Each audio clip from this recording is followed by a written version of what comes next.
Hi hello welcome back to our channel. ఈరోజు అయితే 40 size నడుము సైజ్ వచ్చేసి 40, చెస్ట్ లూజ్ వచ్చేసి 45 ఇంచెస్ బ్లౌజ్ కటింగ్ అయితే చూపిస్తాను. సో ముందుగా అయితే వీడియో ఎక్కడ కూడా స్కిప్ చేయకుండా చూడండి. అలాగే నా ఛానల్ని కొత్తగా చూసేవారైతే సబ్స్క్రైబ్ చేసుకోండి. సో ఇక్కడైతే ఓన్లీ బ్యాక్ పార్ట్ అయితే కటింగ్ చేసి చూపిస్తానండి. ఇక్కడ ఫ్రంట్ పార్ట్ వీడియో వచ్చేసరికి డిలీట్ అయిపోయింది. సో బ్యాక్ పార్ట్ అయితే చూపిస్తాను చాలా క్లారిటీగా.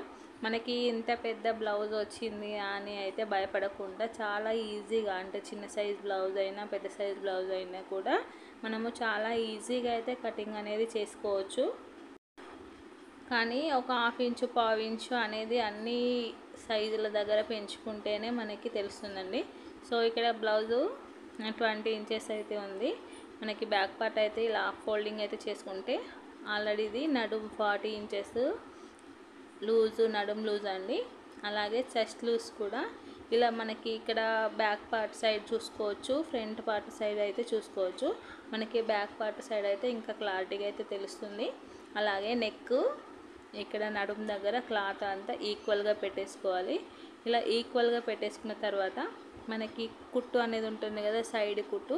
సో ఈ సైడ్ కుట్టు నుంచి ఇలా కరెక్ట్గా చూసుకుంటే అయితే తెలుస్తుంది. సో ఈ చివరి నుంచి ఈ చివరి వరకు చంక లూజు చివర ఉంటుంది కదా.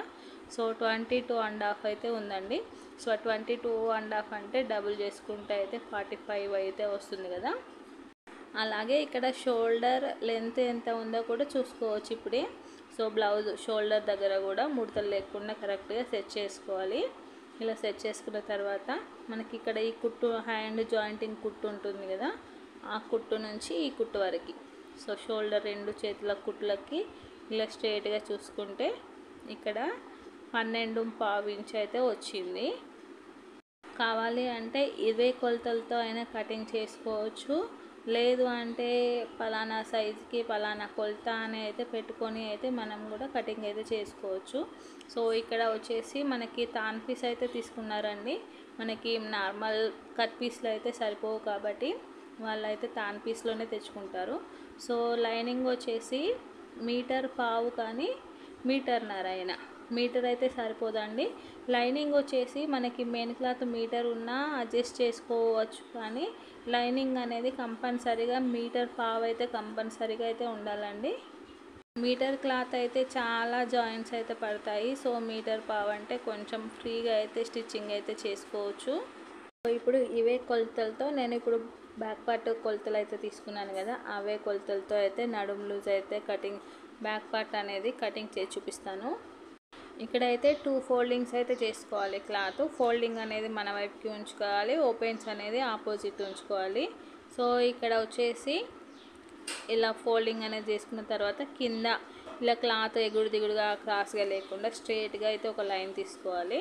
లైన్ తీసుకున్న తర్వాత ఇంకొక హాఫ్ ఇంచ్ డిస్టెన్స్లో ఇంకొక లైన్ అనేది తీసుకోవాలి. సో ఇక్కడ నడుము లూజ్ వచ్చేసి 40 ఇంచెస్ అయితే ఉంది కదండి. సో 40 ఇంచెస్ అంటే మనం 4 ఫోల్డింగ్స్ వేసుకుంటే అయితే మనకి 10 ఇంచెస్ అయితే వస్తుంది.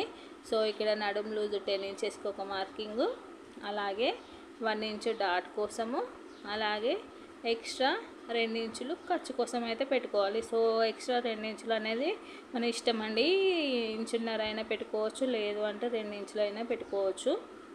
అయితే నడుము లూజు మార్కింగ్ చేసుకున్న తర్వాత బ్లౌజ్ యొక్క లెంత్ అనేది చూసుకోవాలి. సో ఇక్కడ బ్లౌజ్ లెంత్ దీనికంటే ఒక హాఫ్ ఇంచ్ అయితే ఎక్కువ పెట్టమన్నారు, కప్ ఎక్కువ పెట్టమన్నారు, అలాగే గల్ల నెక్ కూడా ఎక్కువ పెట్టమన్నారు.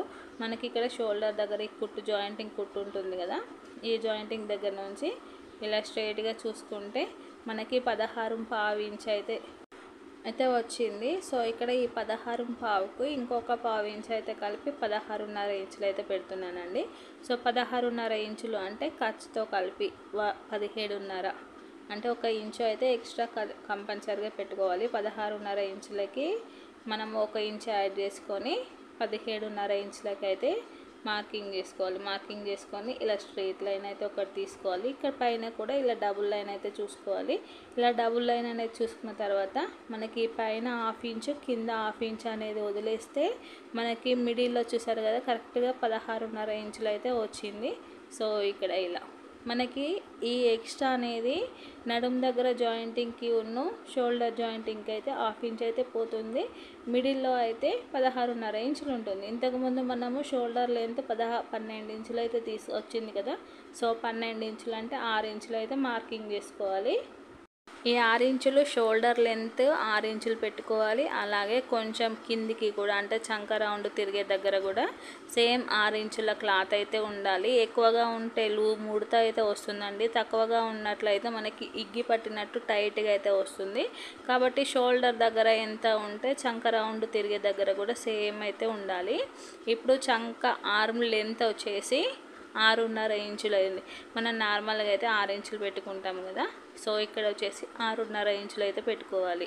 సో ఇక్కడ 6.5 ఇంచులు, ఇక్కడ 6 ఇంచులు, 6.5 ఇంచులు. షోల్డర్ వచ్చేసి 6 ఇంచులు, ఆర్మ్ రౌండ్ దగ్గరికి వచ్చేసరికి 6.5 ఇంచులు. ఇది బ్యాక్ పార్ట్ కాబట్టి ఇక్కడ ఆర్మ్ రౌండ్ తిరిగే దగ్గర ఆర్మ్ రౌండ్ కోసము 1.5 ఇంచ్ పెట్టుకొని ఇలా హార్మ్ కర్వ్ అయితే తీసుకోవాలి. సో ఇప్పుడు హార్మ్ కర్వ్ అనేది తీసుకున్నాం కదా. ఇప్పుడు మనకి హార్మ్ లూజ్ ఎంత ఉందో చూసుకోవాలి. సో చంక లూజ్ అనేది ఇలా చూసుకోవాలి. షోల్డర్ దగ్గర నుంచి మనకి చేతి ఫిట్టింగ్ ఫస్ట్ కుట్టు ఉంటుంది కదా, అక్కడ వరకు చూసుకుంటే 10 ఇంచులు అయితే వచ్చింది. సో 10 ఇంచులకి ఇలా ఒక మార్కింగ్ చేసుకొని ఎక్స్ట్రా 2 ఇంచులు అయితే చేసుకోవాలి. కొత్తగా నేర్చుకునే వాళ్ళకి అయితే హార్మ్ లూజ్ని బట్టి మనకి చెస్ట్ లూజ్ అయితే ఈక్వల్గా వస్తుందా లేదా అని అయితే చాలా వరకు అయితే కన్ఫ్యూజింగ్గా ఉంటుందండి. ఖచ్చితంగా ఈక్వల్గా అయితే వస్తుంది. సో మనకి ఇక్కడ చెస్ట్ లూజ్ 45 అయితే వచ్చింది కదా. ఈ 45ని అయితే మనం ఇలా 4 ఫోల్డింగ్స్ అయితే చేసుకోవాలి. 4 ఫోల్డింగ్స్ చేసుకుంటే ఇక్కడ 11.5 ఇంచ్ అయితే వచ్చిందండి. సో ఇక్కడ చూసారు కదా, మనం హార్మ్ లూజ్ మార్కింగ్కు ఇలా స్ట్రేట్గా పెట్టుకుంటే కరెక్ట్గా 11.5 ఇంచ్ అయితే వచ్చింది.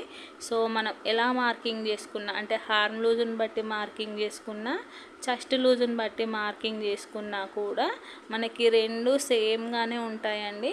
సో ఎక్కడో నోటికి ఒకరికి ఇద్దరికి తప్ప డిఫరెన్స్ అందరికీ అయితే చాలా వరకు ఈక్వల్ సేమే ఉంటుంది. నేనైతే ఎక్కువగా చెస్ట్ లూజ్ అనేది చూడనండి, హార్మ్ లూజ్ని బట్టే బ్లౌజ్ అనేది స్టిచ్చింగ్ చేస్తాను. చాలా పర్ఫెక్ట్గా అయితే వస్తుంది. అలాగే ఇక్కడ నెక్ విడ్త్ 3 ఇంచులు, షోల్డర్ విడ్త్ 3 ఇంచులు.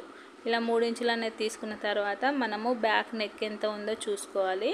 సో ఇక్కడ బ్యాక్ నెక్ కోసం వచ్చేసి బ్లౌజ్ని ఇలా కరెక్ట్గా సెట్ చేసుకోవాలి. ఇలా హాఫ్ సైడ్ సెట్ చేసుకున్నా పర్వాలేదు. సో ఇలా మనకి హాఫ్ నెక్ ఇలా కరెక్ట్గా సెట్ చేసుకొని ఇలా స్ట్రైట్గా టేప్ అయితే పెట్టుకోవాలి. ఇక్కడికైతే 10.5 ఇంచ్ అయితే వచ్చిందండి. సో కింద ఎంత లెంత్ పెంచామో ఇక్కడ నెక్ దగ్గర కూడా సేమ్ అయితే పెంచమన్నారు. ఇక్కడ 10.5 ఇక్కడ వరకు ఇలా చూస్తున్నారు కదా, 10.5 ఇంచ్ అయితే వచ్చింది. సో ఒక 1/2 ఇంచ్ అయితే పెంచుతున్నానండి, 10.5 ఇంచులు. సో కొంచెం లావుగా ఉన్న వాళ్ళకి బ్రాడ్నెస్ అనేది ఎక్కువగా ఉంటేనే ఫ్రీగా అయితే ఉంటుందండి. సో ఇక్కడ 10.5కి అంటే పైన 1/2 ఇంచు ఖర్చు అయితే వదిలేసి 10.5 ఇంచుకి అయితే ఇలా మార్కింగ్ చేశాను. సో అలవాట్లో పొరపాటండి, నార్మల్గా 2.5 పెట్టుకుంటాం కదా అలాగే పెట్టేశాను. సో ఇక్కడ పైన నెక్ విడ్త్ 3 ఇంచులు పెట్టుకున్నాం కదా, సేమ్ కింద కూడా 3 ఇంచులు అయితే పెట్టుకొని ఇలా బాక్స్ అనేది డ్రా చేసుకోవాలి. మనకి ఇక్కడ 3 ఇంచులు తీసుకున్నప్పుడు అలాగే 1/2 ఇంచు విడ్త్తో నార్మల్గా రౌండ్ చేసుకుంటే అయితే మనకి చాలా బ్రాడ్గా ఉంటుంది. సో ఇక్కడ ఈ రౌండ్ కోసం 1 ఇంచ్ పెట్టుకొని ఇలా రౌండ్ అనేది తీసుకోవాలి. సో 1 ఇంచ్ అంటే కొంచెం రౌండ్ తిరిగే దగ్గర కొంచెం డిస్టెన్స్ దగ్గరికి రౌండ్ షేప్ అనేది దగ్గరికి అయితే వస్తుంది. ఇక్కడ మనం 3 ఇంచెస్ పెట్టుకున్నప్పుడు షోల్డర్స్ జారే ఛాన్స్ అయితే ఉంటుంది కాబట్టి ఇక్కడ ఒక 1/2 ఇంచు ఇలా లోపలికి మార్కింగ్ చేసుకొని ఈ 3 ఇంచుల బాక్స్కి అయితే ఇలా క్రాస్గా కలుపుకున్నాం అనుకోండి పర్ఫెక్ట్గా అయితే వస్తుంది. షోల్డర్స్ జారే ఛాన్స్ కూడా మనం వాళ్ళకి ఇవ్వకూడదండి, మళ్ళీ మనకి కంప్లైంట్ అయితే రాకూడదు కదా. సో అలాగూ స్టిచ్చింగ్ చేసుకునేటప్పుడే ఇలా చేసుకుంటే మనకి ఒక ప్రాబ్లం అయితే అయిపోతుంది. సో మళ్ళీ రిపేర్ అదంతా ఎందుకండి మనకు తలనొప్పి. ఇక్కడ బ్యాక్ పార్ట్ డాట్ వచ్చేసి మన నెక్ రౌండ్ కంటే ఒక 1 ఇంచ్ కిందికి పెట్టుకోవాలి. కప్పు ఎంత పెద్దగా ఉన్నా పర్లేదు. సో బ్యాక్ రౌండ్ నెక్ రౌండ్కి ఒక 1 ఇంచ్ తక్కువ పెట్టుకొని డాట్ అనేది డ్రా చేసుకోవాలి 1 ఇంచ్ విడ్త్తో. ఇలా డాట్ దగ్గర నుంచి సైడ్కి అంటే చివరికి ఒక 1 ఇంచు పైకి ఇలా క్రాస్గా అంటే స్ట్రైట్గా కాదు, రౌండ్ షేప్ వచ్చేట్టు అయితే ఇలా కటింగ్ అయితే చేసుకోవాలి. సో ఈ మెథడ్లో కనుక మనము ఏ సైజు బ్లౌజ్ అయినా కూడా ఒక నెక్ షోల్డర్ లెంత్ అనేది ఒకటి చేంజ్ చేసుకుంటే మనకి బ్లౌజ్ ఫిట్టింగ్ అనేది కరెక్ట్గా అయితే వస్తుంది. సో కావాలి అంటే ఇక్కడ ఇంకొంచెం డీప్ అయినా కూడా మనం పెట్టేసుకోవచ్చు. సో మీకు ఫ్రంట్ పార్ట్ కటింగ్ కూడా కావాలి అంటే అయితే కామెంట్ బాక్స్లో కామెంట్ చేయండి. ఇంకా ఈజీ మెథడ్లో అయితే నేను చూపిస్తాను. సో ఎక్కువగా టెన్షన్ పడకుండా కొత్తగా నేర్చుకునే వాళ్ళు కూడా ఈజీ మెథడ్లో కటింగ్ అండ్ స్టిచ్చింగ్ అయితే చేసుకోవచ్చు. సో మనకి ఒక కటింగ్ వచ్చింది, పర్ఫెక్ట్గా వచ్చింది అనుకోండి, ఆటోమేటిక్గా స్టిచ్చింగ్ కూడా వస్తుంది. సో స్టిచ్చింగ్ ఎలా వస్తుంది అంటే మిషన్ టచ్ అనేది కంపల్సరీగా ఉండాలి.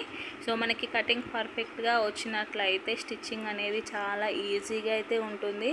సో ఫైనల్లీ అయితే బ్యాక్ పార్ట్ అనేది అంటే పెద్ద సైజు బ్లౌజ్ అయినా కూడా చాలా ఈజీగా అయితే కటింగ్ అయితే చేసి చూపించాను కదా. సో ఇక్కడ నెక్ ఎలా మార్కింగ్ చేసుకున్నామో సేమ్ యాస్టీస్గా అయితే కటింగ్ అయితే చేసుకోవాలి. సో ఇక్కడ ఇలా క్రాస్గా కటింగ్ చేసుకుంటే షోల్డర్స్ అనేవి జారకుండా ఉంటాయి. సో వీడియో కనుక మీకు నచ్చినట్లయితే please like, share and subscribe. Thank you for watching. అలాగే ఫ్రంట్ పార్ట్ వీడియో కోసం అయితే కామెంట్ చేయండి. So thank you for watching.